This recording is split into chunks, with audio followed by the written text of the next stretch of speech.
What is up, guitar aficionados, music dorks, rockers, hip hoppers, and everybody all around the world? This is the first real video, besides the introductory video that I made a couple of days ago for this channel. I've been thinking a lot about how I can bring the most value to people with this channel in a guitar playing, teaching, mentor type context. And one of the ways that I've been inspired to do so is by answering questions on Reddit. Because I feel like a lot of people that have questions or are confused and need some guidance, a lot of the time they'll post stuff on guitar subreddits. So it's a good opportunity for me to go in there and maybe help a couple people out just by responding to their questions or do that kind of thing. But with a longer question, I figured maybe I could take the long question and make a video about it, because with these longer conceptual and sometimes philosophical questions, I tend to think a lot about them. So figured why not just expound on it. For this one, I don't really have a script or anything like that. I'm just gonna kind of read the question and then respond to it. I'll try not to ramble too much, and I'll try not to make it too long, but I'll try to make it as helpful as I can. So let's get right into this question. The death of the mentor. Hey all, just curious what you think. I'm a professional musician, 2 degrees, have had many lessons, and I teach a lot as well as part of my income, along with producing artists and for commercial clients and doing gigs around New York City and some touring. So this person is like pretty well read as far as music goes, having a couple of degrees, doing a lot of teaching. Like they're probably a lot more experienced than I am. I don't have 2 degrees in music, so I'm just a guitar guy doing his thing. I see a lot of folks here who are adamant about learning guitar without guidance from a teacher. While I know that with the advent of the internet, YouTube, etc., it's easier than ever to find online instruction, I still don't think that it's the best recipe for success. I agree with that, and we will get to that. Everyone I know who is a working musician or has some modicum of fluency on their instrument has taken some level of instruction. Historically, musicians have always been part of a mentor-mentee dynamic. And he kind of expounds a little bit more on this, he or she expounds a little bit more on that point through this paragraph. Sure, price is a huge factor, and I understand that it's difficult to find the right teacher or mentor. But as I get older and make more and more music, it becomes clearer to me that it is a team sport and is most gratifying and effective to learn, specifically from a person who's in the room with you. This is how you learn to play with someone. Other examples that I think are as effective are joining a band where you're one of the weaker players, showing up to the same jam session week after week, learning with a friend, etc. I was fortunate enough to have a great teacher in my neighborhood growing up and have found many others along the way, including peers. What has worked for you? Any great mentor success stories? Is this dying out? Okay. So my response to this is pretty nuanced, so I'll do my best to simplify it as much as I can. But the first thing that you have to decide is, what kind of student am I going to be? Am I going to be that kind of student who isn't really interested in the intricacies of the instrument, the finer points of learning music theory, developing musician skills, etc.? Am I the kind of person who just wants to noodle around a bit, learn a couple songs, learn a couple chords, and just have fun with it and not really be concerned with taking my knowledge to a higher level? If so, I don't necessarily think that having a mentor or a teacher or taking classes is going to be what you're after. I think you can probably learn plenty of stuff to keep you busy on YouTube, even if it's just, Googling around for basic videos on how to play chords or how to play songs or what have you. You can have a lot of fun doing that. The challenge comes in when you are a student of music who really wants to take this thing seriously and wants to learn as much as they can about music and guitar playing so that you can apply that to your own challenges, whether those are writing songs or tabbing stuff out by ear or playing in a band, being able to learn stuff quicker, being able to learn other people's songs easily, and or maybe even sight reading, whatever assorted skill set you want to cultivate. When you're talking about that kind of student, I think it's essential that you have a guide to help you with this. And I don't think that guide can be a course online, in the sense that you're probably not going to benefit too much from, let's say, like a 12-week learn to shred kind of course, or one of these courses that you see ads for on Instagram every single day from guitar influencers who are selling, 90 days to being the best, learning how to shred like a god, or, breaking the intermediate plateau, and other marketing gimmicks that hook you in and waste your time, in my opinion. I think that the best way for a serious student to get into learning music is to go to school for it. And I know that that's going to be a bummer for some people, because not everyone who's watching this video is, 17 years old, living at home, ready to go to a junior college to study music like I did. That was my opportunity that I was able to take. I was able to go to a junior college and study music theory and jazz improvisation and musicianship.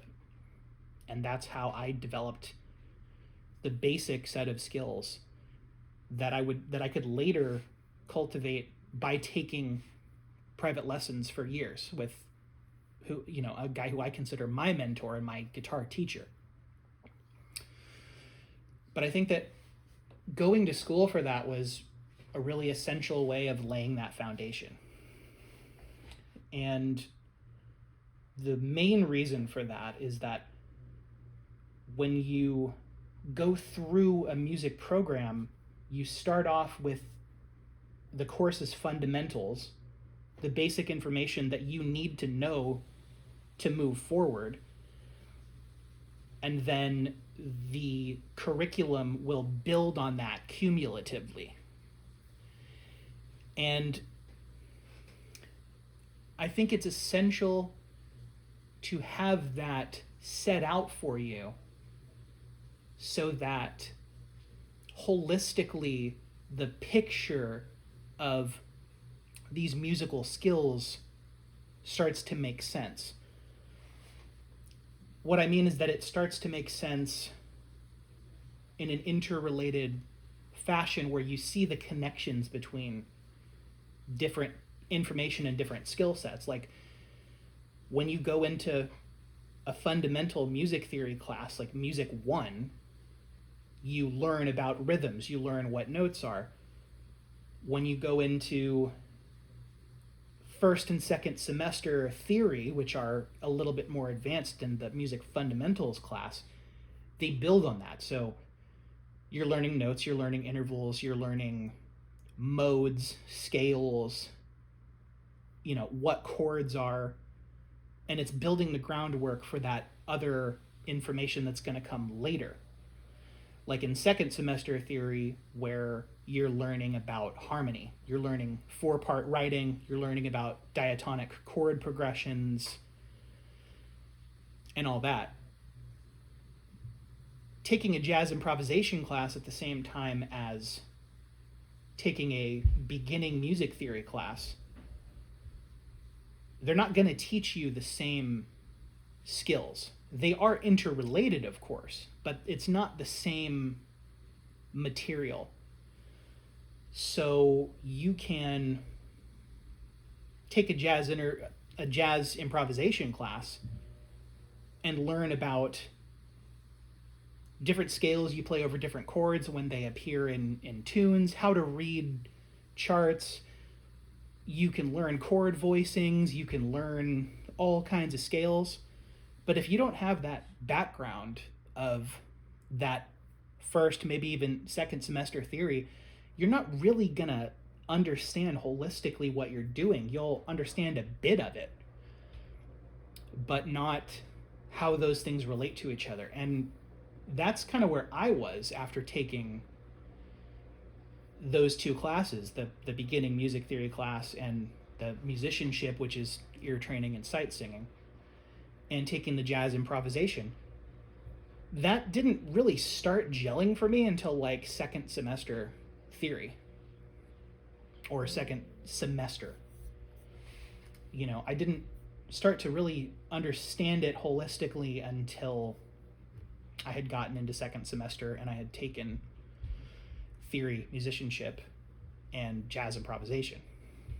So the point that I'm trying to make here is that structure allowed me to develop the skills that I needed to see the connections, but also build the base for the stuff that was going to come later.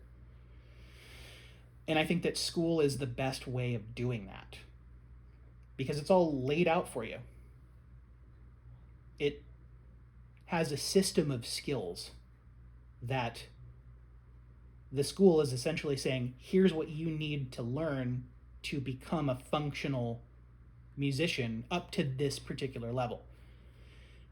I didn't take any classes above intermediate jazz improvisation and the second semester of music theory and musicianship.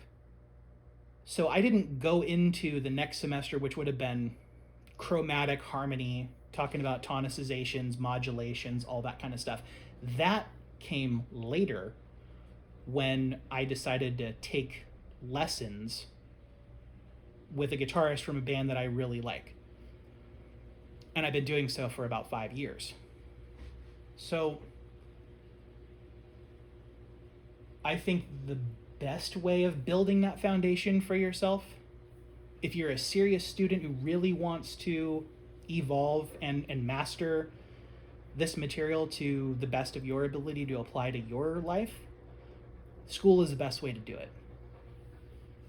I think maybe the second best way of doing it would be to get a guitar teacher or a music teacher, because they can be that guide for you as well. They can help you develop the skills that you need to get to where you want to be.